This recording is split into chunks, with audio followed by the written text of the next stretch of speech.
and they're all having a good time. But then the gods of chaos, which is the thing that, like, you know how we were saying before. You remember? Like, scroll back if you want. It's fine. I'll let it happen. I'll wait. Okay, you're back. As I said before, the God Emperor of Mankind was a big fan of, like, no gods, no demons, only man. Science is cool. Religion is... So, chaos is, like, with a capital C. So when I say chaos, I mean capital C chaos. Is a whole thing where it's like evil oogly boogly boogans. And the Emperor was like, hey, if I tell everybody that, like, evil gods are not a thing, then they'll just disappear or die or, like, you know, starve like the rage zombies from 28 Days Later. It was like, holy shit, there's things going on here, so scatter them through space and time. And they did. Like, that was their plan. They were going to scatter through space and time, and they did it.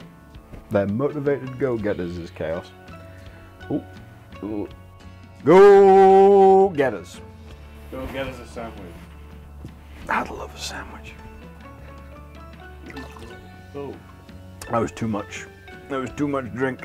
And I asphyxiated. I tried to Guantanamo myself.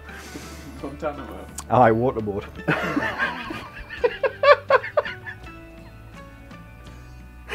Right. Anyway, where was I? So, they got scattered through space and time. So the Emperor, like, you know, Big E was like, oh, shit, that really fucking, like, that puts a couple of extra steps in my, like, spaghetti recipe. So he had to go out and find them all.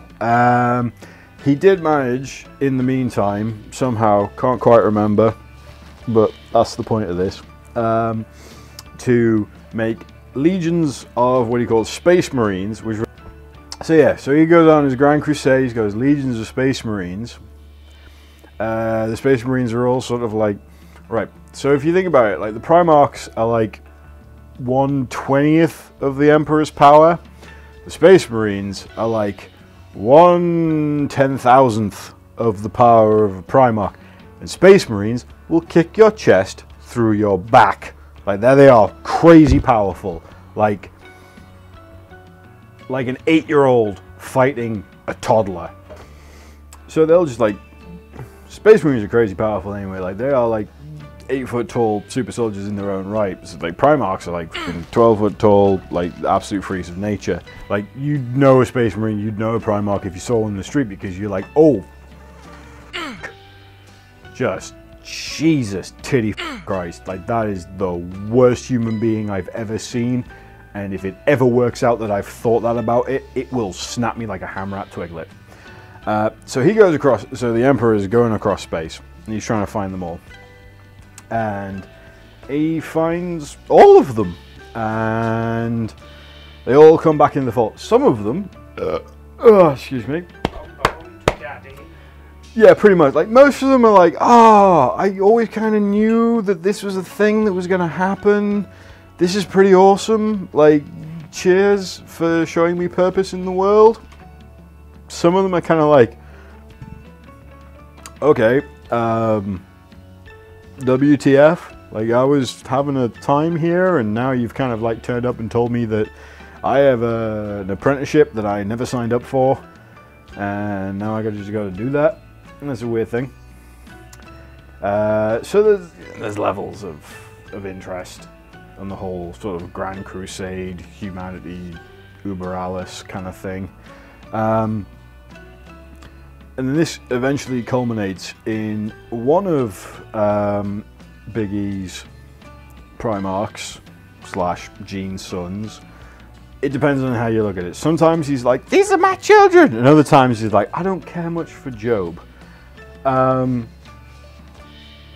He's an odd one. He's an enigma. He's an enigma wrapped in a salami. That's not the word for it. Rubik's Cube. Oh. That was on this side. Oh! trickery. What trickery is this? So one of them, naming no names, Horace Lupercal, decides that, like, I don't like what Daddy's done. He's pissed me off. and Chaos is all like, hey, you met. And I was like, yeah, I should fuck him up. And he's like, you should probably talk to the other guys. They might be on side too. And I'd be like, yeah, that sounds like a good idea. This literally all came to him in a dream. The moral of the story is, in the Warhammer 40,000 universe, don't listen to your dreams. They're demons. They're evil gods and demons. Don't listen to your dreams. So Horus decides to go, F you, Dad, in the most colossal way possible, by screwing up everything he's ever done. Half of his brothers decide to throw their lot in with him. Of course you'd like, I'm not gonna lie, like, of course you'd hate your son if you called him Horace. Oh, I just don't pronounce it right. Horace. It's like, it technically is Horus. I know it's Horace. It's like Horus, but like also Horace. Horace.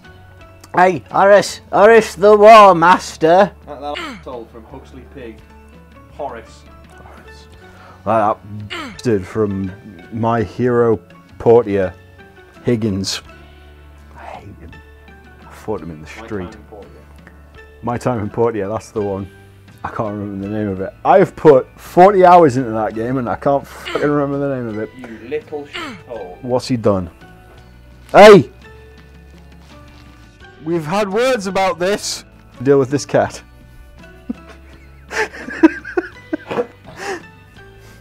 So I'm going to pick up my drink again. Horace Lupercal, one of the Primarchs and one of Biggie's sons. Biggie money, money, money, money, money.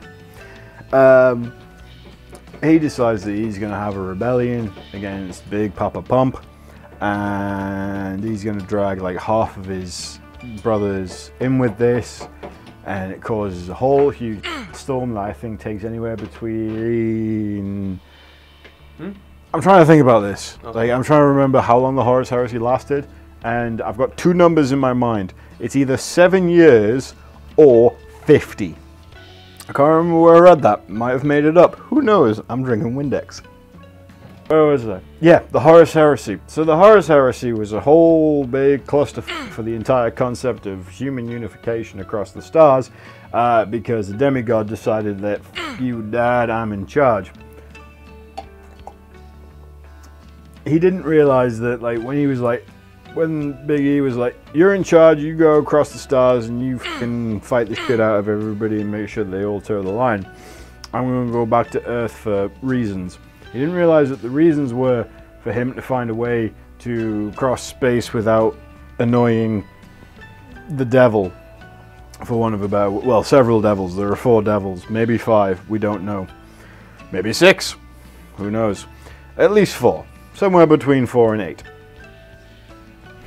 Maybe 4 and 9. I'm just pulling numbers out my ass at this point. So, Horus decides, this I'm out. Who else is with me? A couple of people are like, yeah, you know what, why not? A couple of other people are like, I'm not a big fan of the Emperor, but I'm not a big fan of what's going on here. And then other stuff happens, and they're like, you know what? I'm in too deep, and I'm trying to keep. I don't remember the rest of the words. There's some 41 songs, so, but they end up joining in anyway.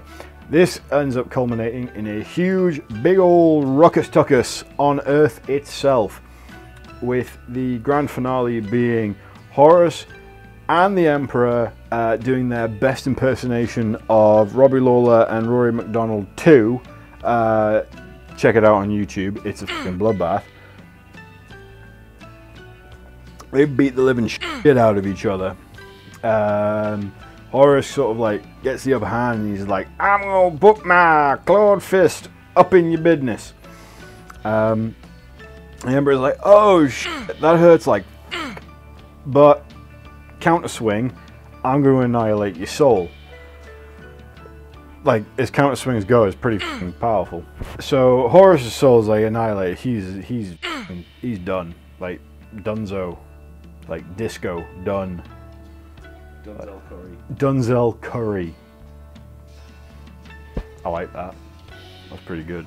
Quite a few of other Primarchs along the way have died during this Horus Heresy. It's a whole thing. It's pretty much. I mean, like the Horus Heresy is an entirely thing in itself. So you know, you know, as long as booze exists, so does the chance of me explaining it. So, in the grand scheme of things, the Emperor ends up quadruped on a life glug, known as the Golden Throne. The Golden Throne was supposed to be like this cool warp way thing, so humans could go through space without pissing off Satan. But in the end, it just became the world's most expensive ventilator. So they stuck him on that. It's the only thing that's sort of keeping him half alive, and it still requires like 10,000 souls of other psychic beings. So it just turns into a massive meat grinder. Like you just pour people into it, and it keeps him sort of alive. And that's pretty much sort of the end of the Emperor, really. He sat on the world's most expensive toilet, probably internally screaming at the absolute show that his whole sort of golden empire has become. Did he die on the toilet? Hmm? Is he Elvis? Yeah, I mean he's the king. So the God Emperor of mankind is basically Elvis. Get it. Like, he probably loved peanut butter and bacon sandwiches that were deep fried in lard, so... I mean, like, the dude was a perpetual. He could eat whatever the f he wanted and not die, so... If I was him, I would eat nothing but trans fats. Like, if that was the case with me, like, if someone told me, it's like, you can't die. Like, nothing can kill you. Like, anything, like, you know, heart attack, diabetes, anything like that. Like, if you die of it, you're just going to come back anyway. I'm like, well, holy shit, hook me up with a 12-piece. Like, I'm going to go to the Colonel every day. If I was a perpetual, I would do crack. At least for one lifetime. No, so, Big E is now on the Golden Throne. And from there, his story kind of basically ends because he's done fucking sweet Fanny Adams. I love the fact that I swore and then used a lesser curse word. So he's been sat on the Golden Throne for this mind. The Golden Throne is sort of kind of failing because humanity without a guiding hand. Turns out the Emperor was slightly right in some respects, that it does need, humanity does need guidance in the form of someone who is slightly competent, because humanity in the 40,000 universe has massively backslid into the point where we pray to make sure lights turn on. I mean, I kind of do that anyway, but it's one of those things, like, you know, when you know, your grandparents call you to ask you like how to do, like how to turn the volume up on the telly, and you're like, oh, just press that button. You're like, I've tried that. And you go, no, press that button. Yeah, I've tried it. And they'll try it again. They're like, oh, I don't know what you've done, but it's fixed. That's pretty much the entire state of the Imperium of Man at this point. There's a cat on the stand. Like, I'm just gonna grab him. Just gonna grab him. Yep. There we go. Hammer it home with him. There we go. There we go. Oh god. No, right, he's on the microphone side. Yeah. Oh, brilliant. You just don't want to be. Oh god, he's caught up in the microphone now, and he's there. Brilliant. Okay. You okay there? You're gonna have to be, because that's the fine thing. So that's pretty much the entire story of the God Emperor of mankind. I have probably missed out huge swaths of lore and interesting things, but who cares? I've got a cat, you might not. And so that was the story of the God Emperor of mankind, as told by me, Lawson, from here, Live and Let's Dice. Thank you very much for watching my drunken ramblings. I hope that you enjoyed it. So yeah, please leave us a like. Share this to your friends if you want to go, hey, look at this drunken idiot. Anything like that. Like I said, in the comments, let us know below if there's any other subject matter that you want me to take care of, because I will. Maybe. I don't know. And as always, live and let's dice. Thank you.